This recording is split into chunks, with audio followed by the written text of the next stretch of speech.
End gold buyers మీ కష్టాల్లో నమ్మకమైన మీ ఆత్మీయ నేస్తం. అండ్ చెక్స్ కూడా ఆయన దగ్గర ఉన్న చెక్స్ అన్ని కానీ పెడితే స్టూడియోలో అసలు స్టూడియో మొత్తం దాన్ని తోరణాలుగా కట్టొచ్చు, ఆయన స్టూడియో మొత్తం అని చెప్పి చెప్తారు. చెక్స్ చాలా చల్లని చెక్స్ ఆయన దగ్గర, బౌన్స్ అయిన చెక్కులు, చల్లని చెక్కులు అన్నీ అలాగే పడి ఉంటాయంట. బట్ ఏ రోజు నిర్మాత నీళ్ళు అడగడంట.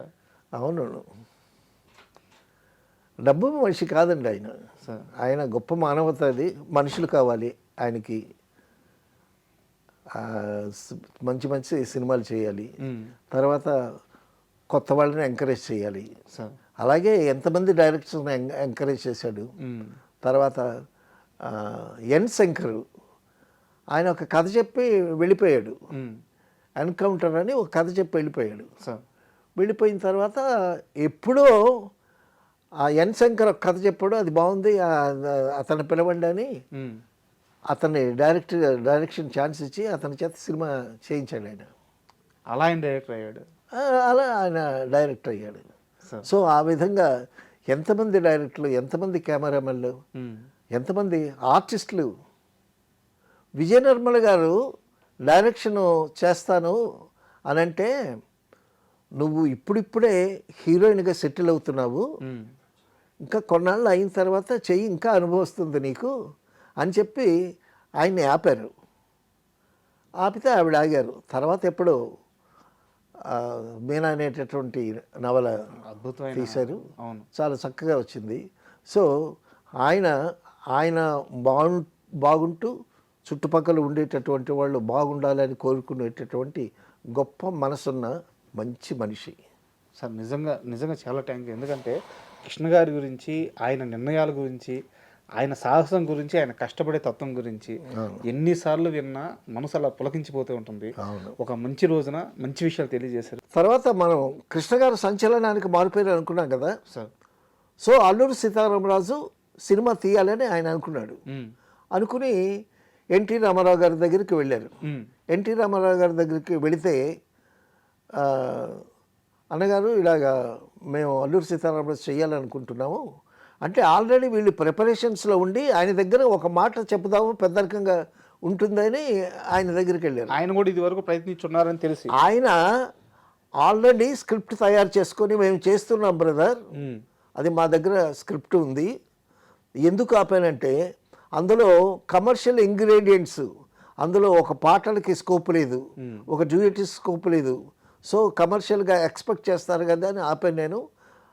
అని అంటే, మేము ప్రొసీడ్ అవుతామండి, మేము తీస్తామండి, అది ఇది అని ఆయనతో ఒక మాట చెప్పి వీళ్ళు అల్లూరి సీతారామరాజు తీశారు.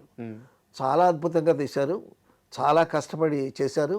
అందులో ఫోటోగ్రఫీ కానీ, ఆదినారాయణరావు గారు మ్యూజిక్ కానీ, మహారథి గారి డైలాగ్స్, మహారథి గారు ఒక ఋషిలాగా, ఒక యోగిలాగా కూర్చుని ఆ సినిమా స్క్రిప్ట్ని అంత అద్భుతంగా రాశాడు ఆయన.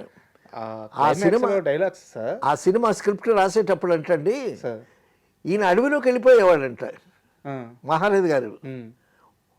ఒకరోజేమో ఒక అతను తోడు తీసుకుని అడవిలోకి వెళ్ళిపోయి అక్కడెక్కడో కూర్చొని ఒక చెట్టు కింద ఉంటుండేడంట. మరుసటి రోజేమో ఆయన ఒక్కడే వెళ్ళిపోయాడంట రాసుకోవటానికి. ఇక ఆయన ఏ అడవిలో ఎక్కడ ఏ చెట్టుకి పక్కన ఏ పుట్ట దగ్గర ఉన్నాడో వెతుక్కోవటానికి సరిపోయిందట. అంటే అలాగా అంత కష్టపడ్డారు కాబట్టి ఆ క్లైమాక్స్ డైలాగ్స్ సార్, కృష్ణ గారు అంటే నెక్స్ట్ జనరేషన్ కూడా, నెక్స్ట్ జనరేషన్ కూడా, అవునవును, చిన్న చిన్న పిల్లలు అవును అల్లూరి సీతారాం డైలాగులు చెప్తున్నారు. అవునవునవును, వాళ్ళు ఆ సినిమా చూస్తున్నారు. అవును, అంటే ఆ సినిమా పాతబడిపోవట్లేదు, కృష్ణ గారి నటన పాతపడట్లేదు. అవునవును, ఎప్పటికీ అజరంబరంగా ఆ సినిమా అలాగే నిలబడి. తర్వాత ఆ గెటప్, అల్లూరి సీతారామరాజు గెటప్, మనం అల్లూరి సీతారామరాజు చూడలేదు కానీ ఆ గెటప్ ఎంత బాగుంది. అవును. తర్వాత అల్లూరి సీతారామరాజు సినిమా తీశారు. తీసిన తర్వాత ప్రివ్యూ వేసి చూపిస్తారు కదా, చక్రపాణి గారికి సినిమా చూపించారంట. చక్రపాణి గారికి సినిమా చూసిన తర్వాత చక్రపాణి గారు ఏమీ రియాక్షన్ ఇవ్వలేదంట. కృష్ణ గారు వెళ్ళి అడిగారు, ఏంటి సార్, ఏంటి సినిమా ఎలా ఉంది అని. ఆయన ఏమని అన్నాడు, నీకు ఇప్పుడు ఎన్ని సినిమాలు ఉన్నాయి అని అన్నాడంట చక్రపాణి గారు. 7 సినిమాలు ఉన్నాయి అని అన్నట్ట. ఆ 7 సినిమాలు ఫ్లాప్ అవుతాయి అన్నాడంట ఆయన. అదేంటి సార్ అన్నట్ట. ఈ సినిమా చాలా అద్భుతంగా ఆడుతుంది. సో ఈ అద్భుతం దృష్టిలోనే ఆడియన్స్ మిగతా సినిమాలని చూస్తారు. ఈ రేంజ్కి ఆ సినిమాలు ఉండవు, ఎంత ఆలోచించాడు ఆయన. ఉండవు. కాబట్టి అల్లూరి సీతారామరాజు రిలీజ్ అయిన తర్వాత నీకున్న ఆ 7 సినిమాలు ఫ్లాప్ అవుతాయి అన్నాడు. అలాగే జరిగింది. అలాగే జరిగింది. అలాగే జరిగింది. అంటే దురదృష్టం అంటావే, చక్రపాణి గారు మహామేధావి, చక్రపాణి గారి మాట అంటే నాగిరెడ్డి గారికి వేదం. అలాగే జరిగింది.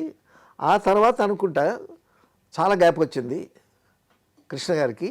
తర్వాత ఒక సినిమా తీసి 100 days ఆడిన తర్వాత మళ్ళీ ఆయన కంబ్యాక్ ఇచ్చారు.